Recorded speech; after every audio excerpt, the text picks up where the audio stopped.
십계명과 거의 동일한 5장의 이제 십계명 내용이 있고 그 뒤에 그 십계명의 내용을 상세하게 설명하는 그런 내용들이 율법의 해석으로 계속 있다고 이렇게 여러 번 말씀을 드렸죠. 이 19장부터는 하나님의 백성들이 그 약속의 땅에 정착했을 때 살아가는 유념해야 될 또 말씀들을 계속해서 하고 있습니다. 하나님께서 이스라엘 백성들을 하나님의 소유된 백성, 제사장 나라로 삼으시고 하나님이 직접 통치하시는 나라를 이루게 하셨습니다. 그 안에서 그 하나님의 백성들은 그 하나님의 뜻 안에서 하나님이 주신 지침대로 살아가야 합니다. 그 지침은 크게 두 가지로 요약할 수 있다고 그랬죠. 첫 번째가 하나님 사랑, 그리고 이웃 사랑입니다. 하나님은 십계명을 통해서 그 두 가지 사랑의 실천법을 10가지 계명으로 말씀을 해주고 계십니다. 나 외에 다른 신을 두지 말라 하는 것에서부터 출발하셔서 우상을 만들지 말라, 또 여호와의 이름을 망령되이 일컫지 말라라고 하셨습니다. 그리고 그 안식일 계명을 주셨죠. 안식일 계명은 하나님과의 사랑을 위한 계명이기도 하지만 동시에 또 이웃 사랑을 위한 그 계명이기도 하다고 또 말씀을 드렸습니다. 많은 이들이 안식일 계명을 하나님을 위한 계명으로만 이렇게 단정적으로 이야기하지만 사실은 그 계명을 지키는 당사자는 물론 종들과 가족까지 그리고 가축들까지도 쉬게 하라는 그런 명령을 하고 계시죠. 하나님의 은혜를 모두가 함께 누리라, 함께 안식하고 함께 평안을 누리라라는 점에서 이웃사랑의 중요한 계명이라고 볼 수가 있다고 말씀을 드렸습니다. 이어지는 계명이 5번째 계명, 부모를 공경하는 것이 복되고 장수하는 것이다라고 말씀했는데요. 부모는 하나님께서 세우신 모든 권위를 대표하는 이들이죠. 부모를 공경하는 자는 족장도 공경하고 재판장도 공경하고 제사장도 공경하고 선지자도 왕도 공경합니다. 부모 공경은 그 모든 권위에 대한, 하나님이 세우신 모든 권위에 대한 존중의 기초가 되는 것이죠. 그 후에 또 이제 5가지 계명들이 이어지는데, 하나님을 사랑하는 것은 하나님께서 우리의 이웃이라고 정의하신 고아와 과부와 가난한 사람들에게 베풀고 섬기고 나누고 또 이웃들과 평화롭게 지내라는 것으로 그 하나님을 향한 사랑의 실체를 우리에게 가르쳐주고 있습니다. 그렇다면 살인하지 않는 것, 간음하지 않는 것도 이웃 사랑이라고 할 수 있겠죠. 사랑은 그 무엇보다도 그 대상의 생명을 아끼는 것입니다. 아주 순결한 것입니다. 인간관계에 있어서 가장 중요한 문제이죠.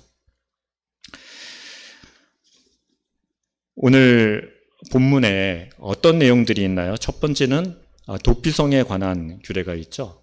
두 번째는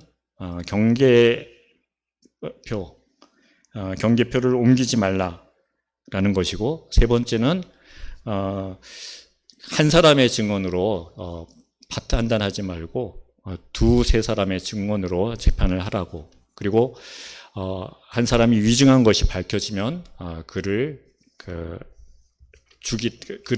그가 그 증언으로 인해서 피고가 당할 뻔한 그 죄값을 그에게 치르도록 하라고 이렇게 명령하고 있죠. 근데 오늘 우리가 본문을 살펴보면서 여러분들이 좀 주목하기를 바라는 단어는 제하라라는 단어입니다.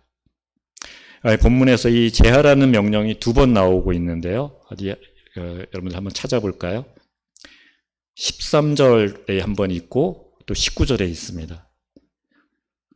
이 13절, 19절은 도피성 제도에 대한 말씀을 마무리하면서 또 위증한 자의 죄를 엄벌하라는 그 명령의 마지막 부분에 자리 잡고 있습니다. 그래서 먼저 그 도피성에 대한 내용들을 여러분들이 잘 알고 있지만 한번 다시 좀 정리해 보겠습니다. 모세가 이스라엘 백성들에게 지금 도피성에 대한 규례를 말하고 있는 이 시점은 이미 새 성읍을 도피성으로 둔 시점입니다. 그러니까 요단강 동쪽에 땅을 차지하고 그 땅에서 그 요단강 땅의 북쪽 바산 고원지대죠. 그 지역은 므낫세가 차지했잖아요. 그곳의 중심지가 되는 바산, 그리고 또 그 길르앗의 중심이 되는 라못. 길르앗은 요단강 동쪽 그 고원지대에 있죠. 또 마지막으로 그것은 갓지파를 위한 것이죠.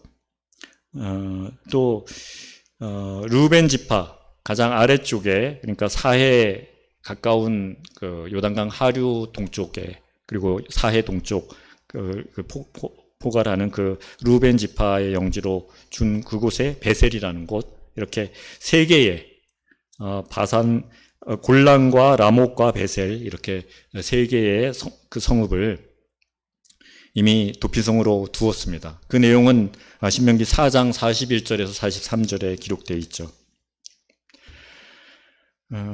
그런데 이 3절에서 보면 이 땅 전체를 세 구역으로 나누어서 그 성읍을 중심으로 길을 잘 닦아 놓으라고 이야기합니다. 그 이유가 무엇이죠? 누구나 사람을 살인을 했을 때 그곳으로 달려가서 그 도피성에 들어가라는 것이죠. 그래서 혹시라도 의도하지 않은 실수로 사람을 죽였을 때는 그 사람은 그곳에서 보호받고, 아니면 의도적으로 명백하게 그 살인을 품고 살인을 한 그 죄인이라면 그의 본 성읍으로 돌려보내서 그곳에서 죄값을 받도록 그렇게 하라는 명령입니다. 그런데 8절을 보면 이제 후에 요단 서쪽 가나안 땅의 정복을 마치고 땅을 분배할 때 그 동쪽의 세 성읍에 더하여서 요단강 서쪽에도 세 성읍을 도피성으로 두라고 명령합니다. 가나안 땅에 살던 여러 민족을 멸절하고 어느 곳에 살더라도 살인 때문에 자기가 또 죽임을 당하게 될 위험에 빠졌을 때는 한나절이면 그 성읍으로 도피할 수 있도록 그렇게 도피성 6개를 마련하라고 하고 있는 것입니다. 의도하지 않고 실수로 사람을 죽인 자는 그곳에 가서 보호를 받게 됩니다. 그곳의 도피성의 제사장은 그를 그 성내에 유치하면서 그를 보복자로부터 보호해야 되는 것이죠. 현대 법에서도 그 범죄 피의자들은 어디로 가죠? 경찰서 유치장이나 더 장기적으로 구금해야 될 때는 구치소로 가죠. 그것은 도망가지 않도록 하기 위한 것이기도 하지만, 또 그냥 사회에 두면 피해자의 가족들이 그에게 복수를 할 수 있기 때문에 그것으로부터 지키기 위한 것입니다. 도피성은 이 현대의 그런 제도를 이미 그 오래전 고대에 이미 하고 있다는 것을 볼 수가 있는 것이죠. 그래서 제사장과 재판장은 이것을 이 사안을 신중하게 재판해서 고의적인 살인인지 아닌지를 밝혀내야 합니다. 그러면서 이제 13절에 내 눈이 그를 긍휼히 여기지 죄송합니다. 네. 13절에 보면 내 눈이 그를 긍휼히 여기지 말고 무죄한 피를 흘린 죄를 이스라엘에서 제하라. 그리하면 내게 복이 있으리라 라고 말합니다. 그러니까 억울한 죽음을 당하는 자가 있지 않도록 하라라는 것이죠. 이 말씀은 21절 마지막 절에 내 눈이 긍휼히 여기지 말라라는 그 말씀과 서로 병행을 이루고 있습니다. 생명에는 생명으로, 눈에는 눈으로, 이렇게 피해자가 피해를 당한 그대로 그 범죄한 자에게 갚아주라라는 그 말씀과 서로 통하고 있죠. 좀 고대의 형벌은 잔인하죠. 네. 근데 이스라엘뿐만 아니라 그 당시는 그 중근동의 그 모든 문화가 그랬습니다. 그렇게 단호한 처벌을 통해서 그런 죄를 미연에 방지하도록 한 것이죠.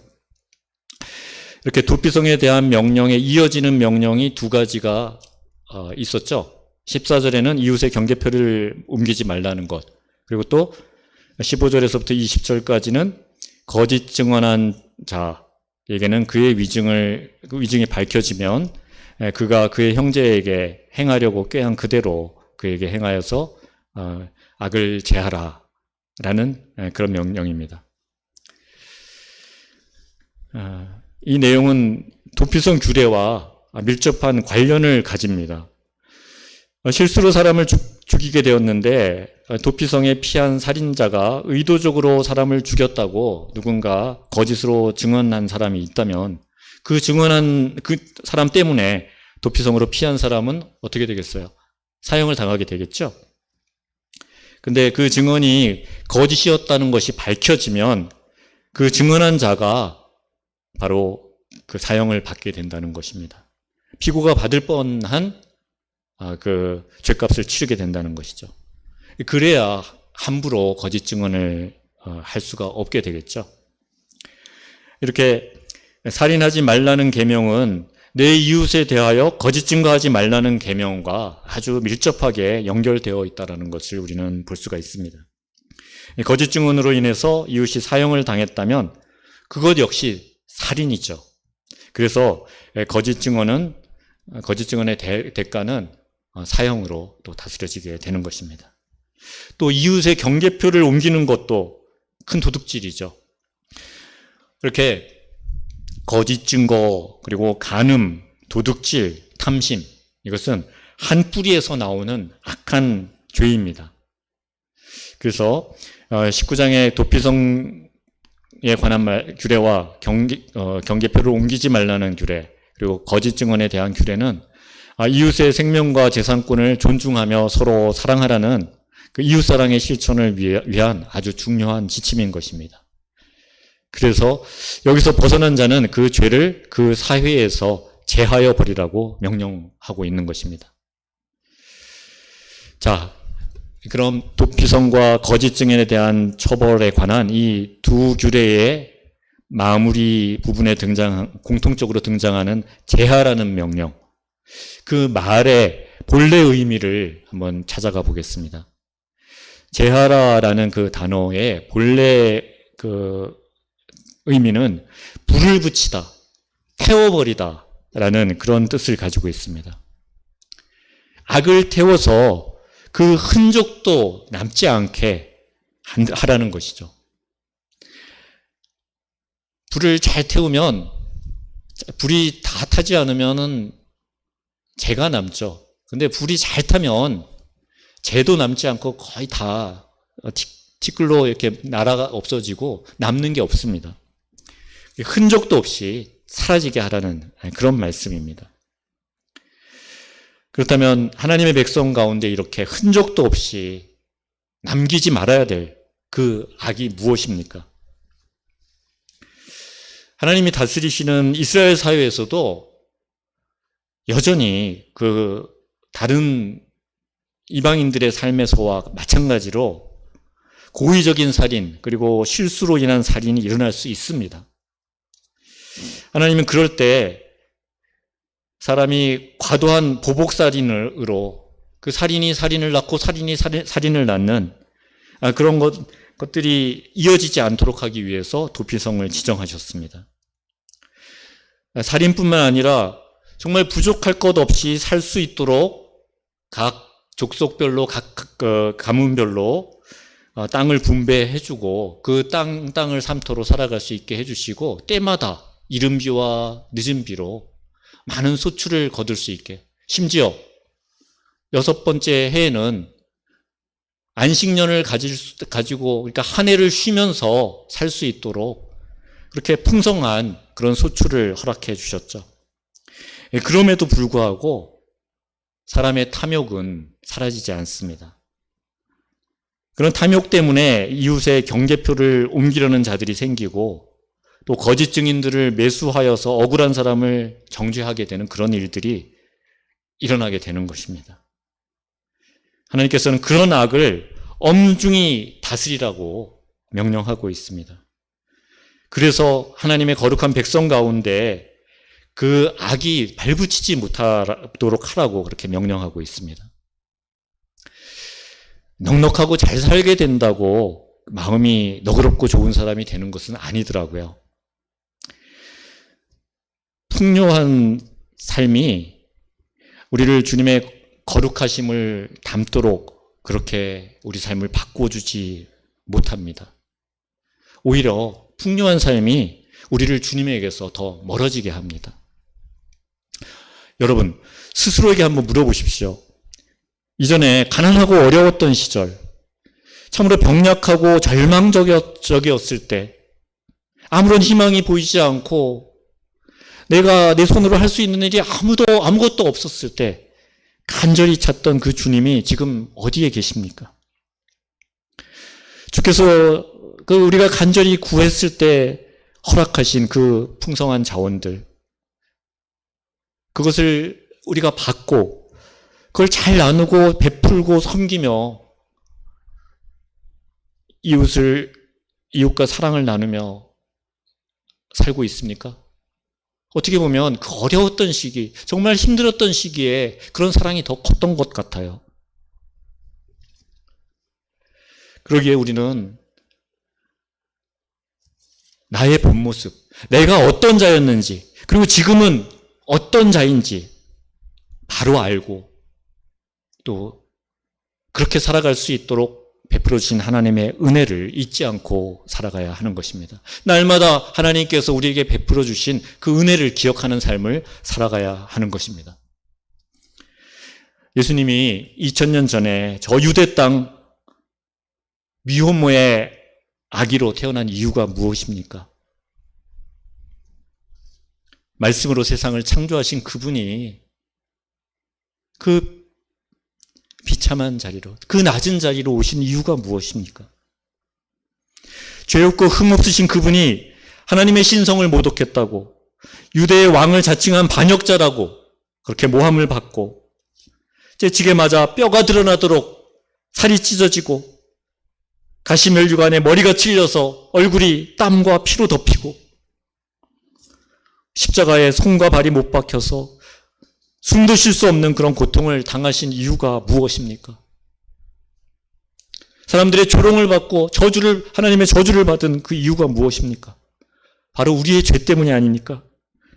무죄한 피를 흘린 죄는 바로 우리의 죄입니다. 그래서 우리는 죽음의 형벌을 받아야 마땅한 자들입니다. 그러나 하나님은 예수 그리스도의 그 무죄한 피를 흘리심으로 우리의 죽어야 할 악을 흔적도 없이 제거하여 주셨습니다. 도저히 이해할 수 없는 그 사랑을 우리에게 베풀어 주신 것입니다. 이스라엘 백성 중에 악한 일을 행한 자를 행한 그대로 행하여 악을 제하라. 그리하면 남은 자들이 듣고 두려워하여 다시는 그런 악을 너희 중에서 행하지 아니하리라. 내 눈이 긍휼히 여기지 말라. 생명은 생명으로 갚으라. 무죄한 피를 흘린 죄를 이스라엘에서 제하라. 그리하면 내게 복이 있으리라라고 하신 하나님. 그러나 이스라엘도 우리도 그 죄를 흔적도 없이 완전히 없애버릴 지혜도 능력도 없는 자들입니다. 그러기에 우리 주님이 생명으로 생명을 갚으시고 죽음으로 죽음을 이겨내신 것입니다. 우리에게 하나님 백성으로 살아갈 복을 주시기 위해서 무죄한 피를 흘리심으로 이 무죄한 피를 흘린 우리 죄인들을 구하신 것입니다. 우리의 머리에, 우리의 이 손에 흐르는 무죄한 분 예수 그리스도의 피, 그 보혈에 우리의 모든 죄악이 씻겨집니다. 우리의 모든 죄악이 제하여지고 흔적도 없이 사라지고 우리에게 새 생명을 누리는 복이 주어집니다. 한량없는 은혜, 갚을 길 없는 은혜. 이렇게 하나님의 은혜를 우리 함께 찬양하기를 원합니다. 우리 함께 나를 지으신 이가 하나님 함께 찬양 드리겠습니다.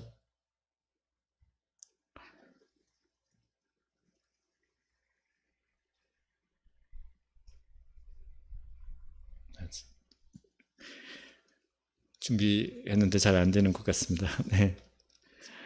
여러분, 그 노래의 가사 중에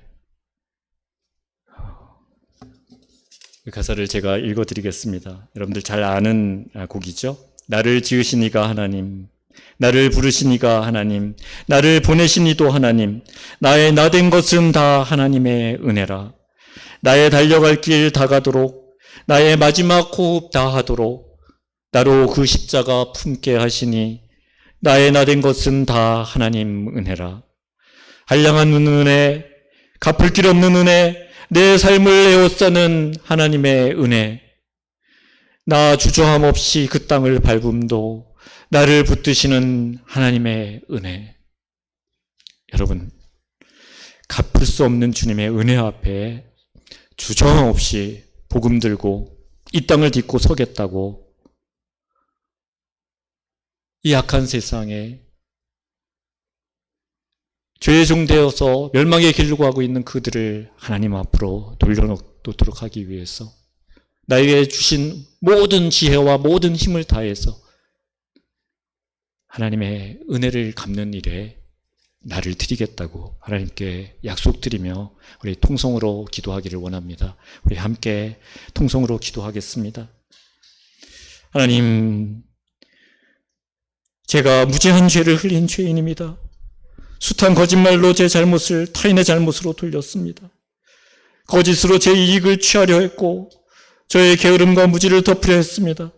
제 것이 아닌 것을 제 것으로 취했습니다. 제 눈에 들불을 보지 못하고 사람들의 눈에 티끌을 치적했습니다. 제 입술로 상처받은 이들이 얼마나 많은지요. 제 실수로 얼마나 많은 이들이 고통을 당했는지요. 주님, 용서하여 주옵소서. 나의 죄악을 제하여 주옵소서. 나의 죄악 때문에 무지한 피를 흘리신 우리 주님을 내 몫의 십자가를 지고 따르게 하여 주옵소서. 나를 지으시고 나를 부르시고 나를 보내신 아버지의 뜻을 나의 나됨으로 이루어 주옵소서. 하나님, 우리에게 생명 주시고 믿음 주셔서 안에 속한 백성으로 살아가는 복을 주신 사랑의 하나님, 감사합니다. 무지한 피를 흘린 죄를 무지한 피를 흘리심으로 용서하시고 생명을 사랑하라, 생명을 해야 하는